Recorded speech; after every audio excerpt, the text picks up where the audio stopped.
आज हम बात करने वाले हैं प्रिंसिपल्स ऑफ डेवलपमेंट, यानी कि इस टॉपिक में हम ये बात करेंगे कि हेरिडिटी मल्टीप्लाई इन्वायरमेंट क्यों होता है और हमेशा जो डेवलपमेंट है वो जर्नल टू स्पेसिफिक क्यों जाता है। और अगर आप हमारे चैनल पे नए हैं तो चैनल को सब्सक्राइब कीजिएगा, बेल आइकन को ऑन कर लीजिएगा, जिससे हमारी वीडियो आपके पास सबसे पहले पहुंचेगी। और इस वीडियो को लाइक कीजिएगा, शेयर कीजिएगा। और अगर आप टेलीग्राम चैनल को ज्वाइन करना चाहते हैं तो आप डिस्क्रिप्शन में लिंक है, ज्वाइन कर सकते हैं।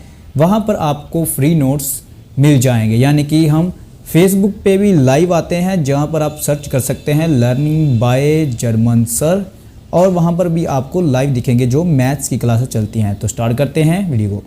प्रिंसिपल्स ऑफ डेवलपमेंट, यानी कि चाइल्डहुड से लेकर अडल्टहुड के बीच जो एडोलेसेंस आती है, इसको ही कहते हैं ब्रिज पीरियड। देखो, ब्रिज की बात हमने पहले वाली वीडियो में की थी, और अब इसका हम ये समझेंगे कि जो चाइल्डहुड है वो स्टार्टिंग में होता है और लास्ट में होता है हमारा अडल्टहुड। जो डेवलपमेंट होता है हमारा स्टेजेस में होता है, फर्स्ट होता है चाइल्डहुड और लास्ट में होता है अडल्टहुड। उसके बीच में जो एडोलेसेंस आता है उसे हम कहते हैं ब्रिज पीरियड। देखो, ब्रिज पीरियड इसे कहते हैं, इसलिए आपके लिए ये शो किया गया है। और देखो, जो एडोलेसेंस है वो यानी कि जो हमारी किशोर अवस्था है उसे कहा जाता है। देखो, हमारा जो डेवलपमेंट है वो स्टेजेस में होता है, यानी कि हमने इससे पहले जो वीडियो कवर की है उसमें हमने स्टेजेस कवर की हैं, और ध्यान से उस वीडियो को देखिएगा, क्योंकि अगर आप स्टेजेस को अच्छे से रीड करोगे यानी कि समझोगे तो भी आप क्वेश्चन को हल कर पाओगे, यानी कि सॉल्व कर पाओगे। और उसके बाद हम और डीपली से समझते हैं, जैसे कि डेवलपमेंट इज़ कंटिन्यूस, यानी कि ये बात हमने पहले भी की है कि जो डेवलपमेंट है वो हमेशा चलता रहता है, वूम टू टूम, यानी कि हमारी गर्भ से कब्र तक। उसके बाद डेवलपमेंट जो होता है वो देखो सीक्वेंस में होता है, ऑर्डरली होता है, क्रम में होता है। यानी कि पहली वीडियो में हमने यही बात की थी कि जो डेवलपमेंट है हमारा वो सीक्वेंस वाइज होता है या को ऑर्डरली क्रम में होता है। कैसे होता है? स्टेजेस दी गई हैं, स्टेजेस में होता है हमारा डेवलपमेंट। देखो, rate of development person to person होता है। देखो, विकास की जो दर होती है वो भिन्न होती है, वो हर एक में एक जैसी नहीं होती। कई लोगों में विकास की दर अलग अलग हो सकती है, यानी कि जो हमारा डिफरेंस है वो भी अलग अलग हो सकता है। डेवलपमेंट हर एक का एक जैसा नहीं होता, वो अलग अलग होता है। यानी कि इसको भी समझने के लिए हमें काफ़ी डीप में इसको समझना होगा। तो देखो, ये हमारा जो इंडिविजुअल डिफरेंसेस है, ये भी टॉपिक है, बहुत ज़्यादा अच्छा है। देखो, ये टॉपिक कवर करेंगे ना तो आपको जो ये चीज़ है ना, विकास की दर जो भिन्न होती है, ये क्यों होती है, पर्सन टू पर्सन की होती है, ये भी आपको टॉपिक वहाँ पर क्लियर हो जाएगा। क्योंकि देखो, हम इसमें भी इसको क्लियर कर सकते हैं, लेकिन जो दूसरे टॉपिक हैं वो भी तो हमने कवर करने हैं, तो वीडियो ज़्यादा लेंथी नहीं बनानी है, इसलिए हमने क्या है इसको कवर कर दिया है। देखो, हमें ये मालूम है कि डेवलपमेंट जो है हमारा कंटिन्यू चलता है, एक सीक्वेंस में चलता है, और पर्सन टू पर्सन होता है डेवलपमेंट। पर्सन टू पर्सन का ये मतलब है कि डेवलपमेंट जो होता है वो भिन्न होता है। देखो, किसी आदमी में डेवलपमेंट हुआ होगा वो अलग होगा, और किसी में अलग होगा, एक जैसा कभी भी नहीं होता।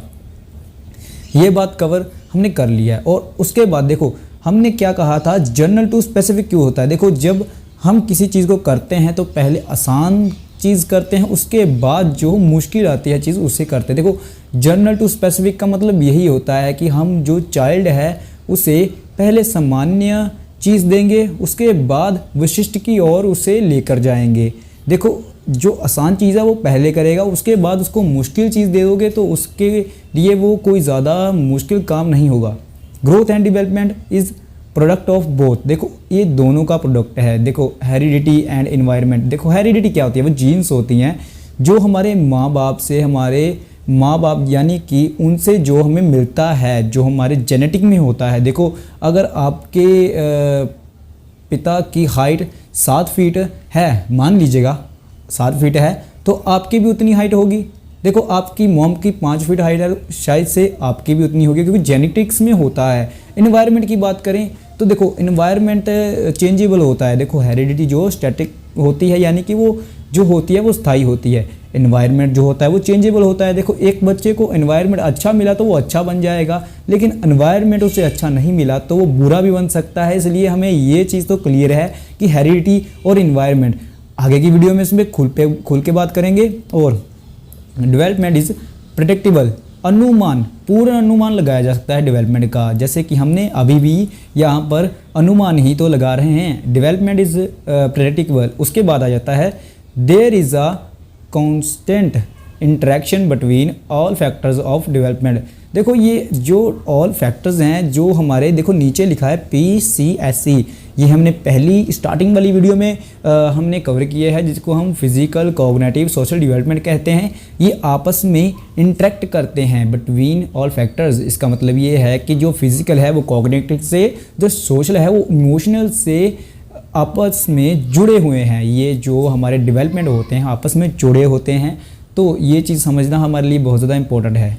तो देखो ये वीडियो को अगर आप ध्यान से देखते हो तो आपको सभी टॉपिक बहुत ही आसानी से क्लियर हो जाएंगे। देखो कोई ज़्यादा हम कॉम्प्लेक्स टॉपिक नहीं कवर करें। देखो एक साथ ही हम पूरी वीडियो को कवर कर सकते हैं 1-2 घंटे की वीडियो को बनाकर, लेकिन नहीं, क्योंकि हम डीपली एक एक टॉपिक को समझना चाहते हैं, क्योंकि हम इस बार CTET को क्लियर करना चाहते हैं और 30 में से 30 लाना चाहते हैं। यानी कि कई ऐसे जो स्टूडेंट हैं वो 30 में से 30 लेकर आते हैं। क्यों? क्योंकि वो डीपली इसको समझते हैं। हम ऐसे क्या करते हैं, हम एक ही बार में पढ़ लेते हैं तो हमारे जो दिमाग में है कुछ बातें हमें नहीं याद आती और कुछ भूल जाती हैं। जब हम डीपली इसे रीड करेंगे, समझेंगे, यानी कि समझना हमारे लिए बहुत ज़्यादा ज़रूरी है, ना कि रीड करना। देखो रीड करना अलग बात हो जाती है, समझना अलग बात हो जाती है। जब आप चीज़ को समझ लेते हो तो आपके वो दिमाग में एक पिक्चर बन जाती है जो कि आपको कभी नहीं भूलती। तो वीडियो अच्छी लगी तो लाइक कीजिएगा, सब्सक्राइब कीजिएगा